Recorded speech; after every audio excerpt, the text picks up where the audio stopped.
Yes, I know. I'm mostly out of frame. The setup wasn't working like it normally does, and this is what I had to do. But welcome to the weekend dream vlog that I am filming the intro to super early. I say super early. It's like afternoon on Friday the 30th.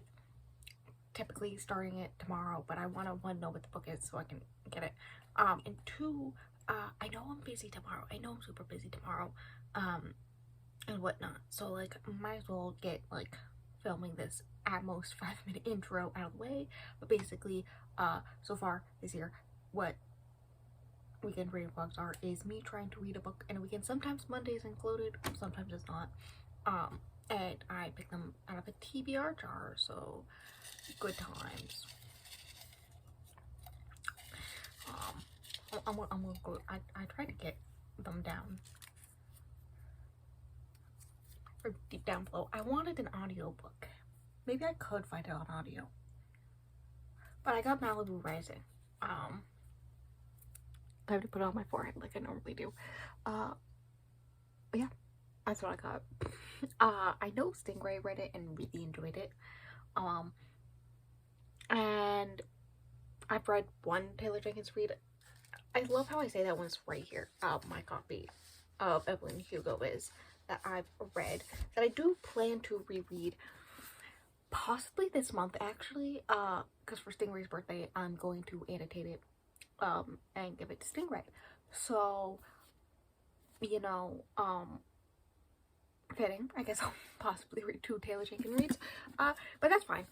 Love getting some of my physical TBR out of the way. But let me go grab the book real quick. Alright. Malibu Rising. Well, at least it'll make my editing process easy. Oh, I got this as a free add-on for Book It's Finalist. Didn't even realize that. I do love the cover of it. Alright, what even is this about? So, should I just like read the synopsis? Probably. Malibu, August 1983. It's the day of Nina Riva's, I hope that's how you pronounce name, annual end of summer party, and anticipation is at a fever pitch. Everyone wants to be around the famous Rivas. Nina, the talented surfer and supermodel, brother Jay and Hud, one a champion surfer, the other a renowned photographer, and their adored baby sister, Kit. Together the siblings are a source of fascination in Malibu and the world over, especially as the offspring of the legendary singer Mick Riva. Right, okay. The only person not looking forward to the party of the year is Nina herself, who never wanted to be the center of attention and who has also just been very publicly abandoned by her pro tennis player husband. Oh, and maybe Hud, because it is long past time for him to confess something to the brother from whom he's been inseparable since birth. Jay, on the other hand, is counting the minutes until nightfall when the girl he can't stop thinking about promised she'll be there. And Kit has a couple secrets of her own, including getting invited without consulting anyone. By midnight, the party will be completely out of control. By morning, the Riva mansion will have gone up in flames. And before that, first spark in the early hours before dawn. The alcohol flow, the musical play, and then loves and secrets that shape this family generation will all come rising to the surface. Interesting. Okay. Yeah, I heard from a few people that I follow on Goodreads who have read it and really enjoyed it, calling it rich people antics. Which, yeah, I get that vibe. It also kind of gives me a vibe of We Are Liars, the E. Lockhart, which I really loved. One, summer, two, like all these people getting together, the one time year they really do, and then chaos happens and a building burns down, and yeah, so it's low-key giving me those vibes. But this is a good summer book to read, so at least I got that going for me. I mean, it's supposed to rain this weekend, but that's fine.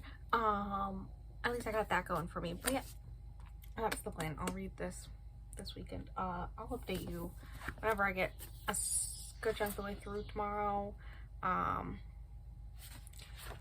That text size doesn't look too small or too large or anything on this edge, so 365 pages, which isn't too bad, honestly. I've been writing much longer for this. Because when I was trying to figure out how long this book was, I saw this thing that was like about the type, and I was like, hello, which is just like the background on the font, that's used for this book. Yeah, which is interesting. I guess I just briefly read it, real quick.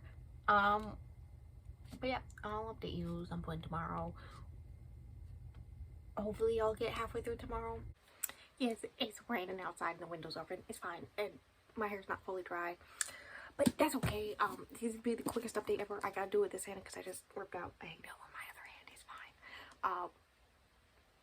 But I read 31 pages, I think, yesterday. I did read an hour of War and Peace, which is fine. But yeah, so far I think I'm now like 51 pages through. I have not read much.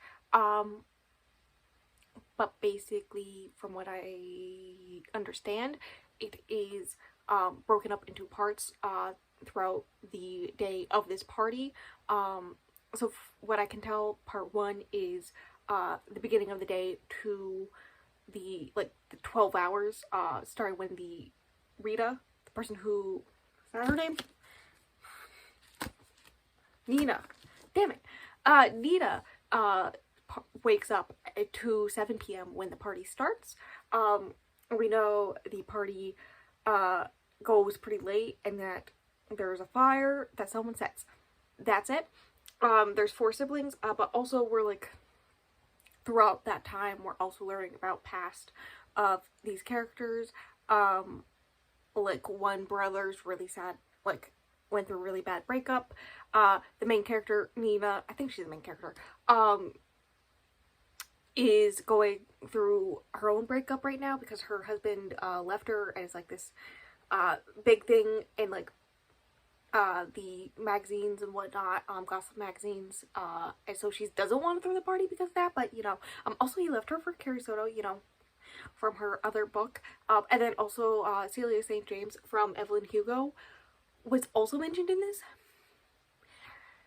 so that's fun.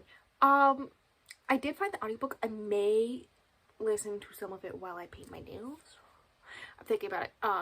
So, you know, that's the thing. But also, I gotta listen to an hour of War and Peace, so I may just listen to War and Peace instead. It's fine. Everything's fine. But yeah, we're also, throughout that time, also learning about how their parents got together. At least 3 of their parents, I think. The second boy, so it goes Nina, then Jay, then Hud, then I think her name's Kit is the youngest, and whatnot, and Hud is the half-brother, and also with, the ex of the elder brother, and like, there's some drama about that, like 25 pages in, it starts with the drama on that, and I'm just like, hello? But yeah, I'm not far into it, but I am liking it, and whatnot. That's all I gotta say about it. I guess I'll update you probably tomorrow morning with any final thoughts, on this bad boy.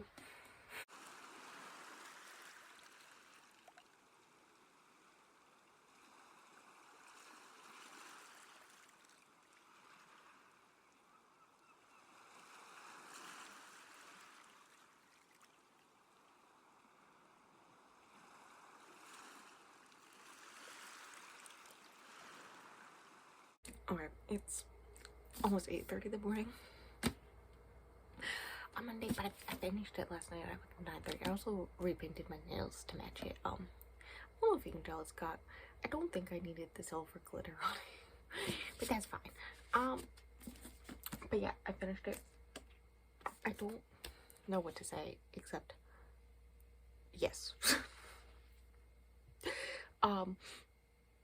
It does give me the character, not really the character, but like the chaos of We Were Liars, mixed with the writing and character growth and just great character writing in general of Evelyn Hugo, obviously because other Taylor Jenkins Reid, and the way that's just written very Taylor Jenkins Reid, right? which just led for a perfect book for me. Yeah, I rated 5 stars. What? What has happened to me? Kind of want to reread it to annotate it,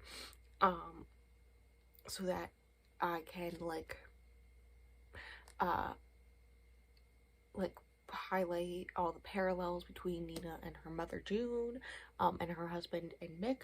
Also, took me until I was like halfway through to realize that the father of the 4 kids in this, Mick Riva, is the 3rd husband of Evelyn Hugo.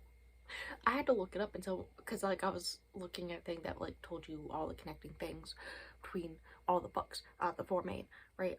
Daisy Jones, Katie Soto, this one, and Evelyn Hugo. And I saw that and I went, oh, okay. And so then I looked it up. But yeah, that also how our parents affect us and make us act a certain way, or like not make us act, but like how a parent, whether they're there or not, leads to how we are as a person, and the continuous cycle of that. That was a little bit at the end too with HUD and what's going on with him at the end of the book. Let me tell you, the last half was pure chaos. Once it reached like the party was happening, wild. I did do the audiobook. I do recommend it. The audiobook is really good. But yeah, no, I could have totally done it with just my eyeballs, I'm pretty sure, because I read like 20% in an hour in that time lapse you saw with the dog. So like I could have done it, but like I didn't want to be up until 11 a.m. because I have other things I have to film today. So yeah, I decided instead to just pull up the audiobook and listen to it while I read it, and that was a good idea. I had a good time. It was really good. The character growth, especially in Nina, iconic. I was constantly worried throughout the whole entire thing as all this chaos is happening. Who's gonna set this fire? Because like all this stuff is happening and you know that a fire starts and it's set by a person at this house by the end of the night. And so I'm like, who's gonna set this fire? Because like all this stuff is happening, and then for it to be that, I get why Stingray said that I may not like that, but surprisingly I did. Also, I think at one point I mentioned to Stingray I don't think I was even into the frozen berry margarita that my sister made me when I was mentioning it to Stingray, but there's like parallels of Mick who cheated on her mother, and then would like come back and be like, ooh, I love you, but then go and off and cheat on her again, and just be a constant cycle, and how it really broke their mother down to the point where like she wasn't even a person anymore, until her death. God, that scene. And how retroactively Nina had to become a parent at like technically 14, because like she was parenting way earlier than that, but like officially 17, and all that stuff. And then Brandon, her husband, cheats on her and goes off with another woman and leaves her behind, and then he comes back the night of the party and is like, you have to take me back. And very similar thought processes between the two of them, where they're like, I don't want to be just a nobody, I need to be in the spotlight. And then also them thinking they're a good person all the time, like they're like, I'm not a bad person, as they like use and are really not the greatest person to two women at least, and whatnot. And then they're like, well, I'm not a bad person because like I let them keep the house. Like, hello. The way Mick Riva was all like, I wasn't a bad father because I couldn't be a father and decided not to try, and I gave you everything I could, but he didn't pay any of the child support for years, for like over a decade. Like, this man's owes them probably millions of dollars, just saying. But yes, there was great parallels with that. And at one point, especially when Brandon came back and was like, baby, please, in front of hundreds of people so that she would have to take him back. I was like, hello, I want to commit vehicular manslaughter. I want to run over this man. Pretty please. And then I was like, that would be such an amazing feat because I haven't driven a car in 5 years, but I'm willing to do it. I will combat the anxiety without the very large amounts of anxiety medication in order to drive over this man, because either one of them, because like that's my thought process. Anyways, yeah. There was a point where I was like, Mick Reeve is good for nothing. He's already had the kids. We don't need him for anything. Like, we can just throw him in a dumpster. I don't care anymore. Yeah. But yeah, it was good. I guess that's all I've got to say. Yes, we did have a dog in the time lapse. It was very cute. But yeah, this was a favorite, 5 stars. I could find room on my shelves at some point. But I'm going to go. Because I have other things I have to do today. Which I'll talk about now. Linked below is me and Stingray. Also, the stuff for the sound effects I used in the background for the time-lapse beach sound effects. And then above the cards will be the playlist for the weekend revlogs, in case you want to check out any of the other ones. There's a lot of them at this point. Good times. And Wednesday is a read with me, as per normal. And next Saturday will be the vlog that I'm going to film right after I finish editing this to make sure I have plenty of room on my iPad, is a reading for 24 hours straight. So, good time. But yeah, I'm gonna go do that while I finish my coffee.